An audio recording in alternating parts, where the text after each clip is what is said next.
So Zhou state has lots of good local power, but it never really evolves into a bigger regional power.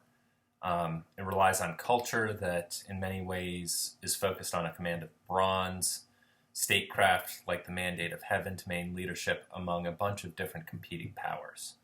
So instead of having like absolute control of an empire, they're really more the first among many of different regional economies. They rule over a much larger territory than the Shang, but it's not really centralized. They rely on regional lords to keep provinces in line, and the main result of this is that those folks on the periphery have a lot more autonomy. It also means they have resources they can turn against the Zhou. By the 9th through the 8th century, there's kind of a decline of Zhou royal power. By the 700s, invaders come in from the northern steppes and actually force them to flee their capital. And their legacy, kind of like the Shang, later Chinese folks focus on kind of the ideal elements of this, and they harken back to what they see as kind of a golden age of wise king and officials, which means that their model of government influences people who come after them. And what I mean by that is that royal authority comes to be seen as like resting on moral moral bonds between ruling families at the top and a really carefully managed social pyramid below that, with lots of layers of power. From 722 to 481, there's a period that's known as the Spring and Autumn period where the Zhou are still around, but the regional states control a lot more than they had beforehand. They forge new alliances. They kind of slowly erode the Zhou power. And there's largely a lot of political anarchy. That coincides a lot with new philosophies that develop both in that time period and then at the beginning of the next dynasty that we'll handle next. The first among these is espoused by Confucius, probably a name that you are familiar with because of Confucius Says, right? Confucius himself lives around the same time as the Buddha, doesn't leave any writings, but much like these types of leaders, his followers compile his ideas and transmit his teachings after his death in a series of texts called the Analects, and we're going to read some of those. What the Analects are really kind of a moral guide for behavior. They stress correct performance of ritual, known as li, responsibility to and loyalty to family, known as shao, perfection of moral character to become a superior individual, junzi. All things that probably sound like they rhyme a little bit with what we've seen, at least in China, at least in India. He believes that this type of society of superior people wouldn't need coercive laws or punishment in order to achieve order, right? If people behave well, then you don't need tough laws. He taught his concepts to anyone who was intelligent and willing to work, regardless of their social rank. So anyone could gain an education and become a gentleman of the ruling class. This is very much a departure from previous philosophies that thought only nobles were capable of ruling in China.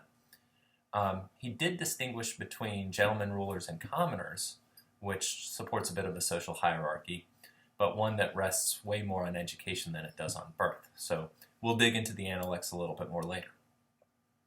Taoism diverges really sharply from Confucius and his followers, largely by scoffing at rituals and social hierarchies. The ideas of Taoism originate with somebody named Lao Tzu. If he actually was a person, we don't really know. If he was a person, he very well may have been a contemporary of Confucius. But his sayings are collected in the 3rd century BC, so the 200s BC, in a book called the Tao Te Ching, which roughly translates to the Book of the Way and its power. The main idea of this is something that is called Taoism. So Taoism stresses that Tao, which more or less means the way of nature and the cosmos, very similar to this Indian concept of order and organization. is something that's inherent in the world, and when things are good, that means Tao is good. So the best way to live is to follow the natural order of things. And the main principle in Taoism is one of the terms that I have up, called Wu Wei. It means do nothing. It doesn't mean do nothing altogether, but what matters is spontaneity, non-interference, and most importantly, accepting the world the way it is, instead of trying to change it through politics or government. For Lao Tzu, rulers who interfere least with the natural process of change are those who are the most successful. So an ideal person in this philosophy is one who lives spontaneously and in harmony with nature, doesn't worry about society's ethical rules or laws, views life and death as just different states of existence. So we'll dig into Taoism a little bit more to it directly. Lastly, an idea of legalism, which oftentimes is called statism, develops in the 4th and 3rd centuries as well. Grows out of the writings of a guy by the name of Zhou towards the end of the Warring States period. And his main idea is that men and women are inherently evil, a concept that lots of Europeans like to play around with. And if people are inherently evil or bad, then they require both a good moral education and also authoritarian control. If you're familiar with it, this is kind of like the idea of original sin. Han Fei, who becomes one of the biggest proponents of this, agrees that human nature is primarily evil, and kind of develops this into a new philosophy where in an ideal state, a ruler who follows the Taoist principle of Wu Wei and detaches himself from everyday governance is good, but he can only do that after he sets up a good process, a program that includes things like strict laws, harsh punishments that judge both people and officials.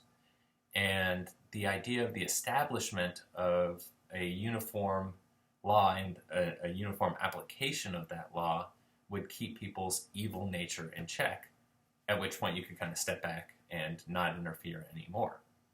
So this is particularly important because the next group of people we're going to look at, the Qin, are, at least early on, very much legalist. A good thing to think about is, why are we focusing on these folks? Why do we think about their ideas? And the reason we are is because what emerges from their ideas, and indeed the Warring States period here, is an alliance between thinkers or scholars and the state governments that becomes a vital feature of Chinese society from here on out. Scholars become state functionaries, they depend on rulers for their support, and in return, rulers recognize the importance of scholars and their expertise when it comes to things like punishment, rituals, astronomy, medicine, divination. And so there's a lot of back and forth between rulers and scholars, especially those that promote the use of writing, to describe in that writing the best way to create a stable and very harmonious society.